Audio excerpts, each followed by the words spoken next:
Une folie, Françoise Laborde, après la disparition de sa sœur, son combat en soutien à Cyril Hanouna.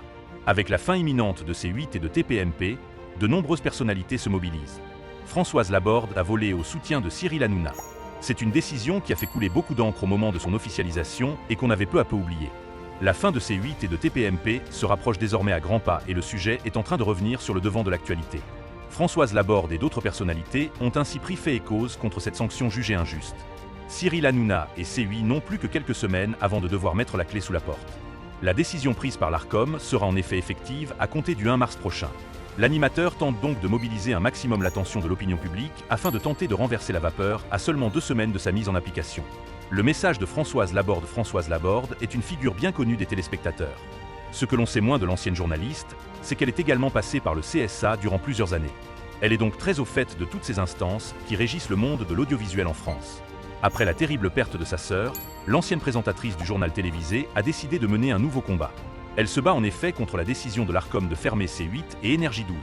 Elle a ainsi signé une tribune en compagnie de Renaud Dutreil, un ancien ministre. C'est Renaud qui a eu l'idée, moi, je n'ai fait que suivre. Depuis le début, j'ai toujours pensé que cette décision de l'Arcom était une folie et qu'elle était particulièrement injuste. C'est incompréhensible et pour tout dire stupide. Là, on parle de C8, mais j'associe aussi Énergie 12. On oublie que le secteur audiovisuel en France, en termes d'emploi, ça pèse autant que l'industrie automobile. Cyril Hanouna fait des révélations sur son futur malgré toute cette agitation de dernière minute. Il est peu probable que la décision de l'Arcom soit remise en cause.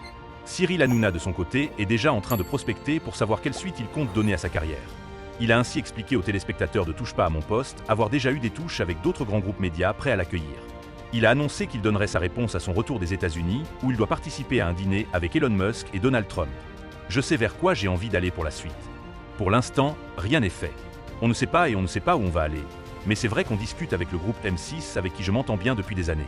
On discute avec plusieurs groupes, dont Canal+ et un autre groupe également. Réponse donc le 28 février prochain pour tous les fans de Cyril Hanouna et de TPMP.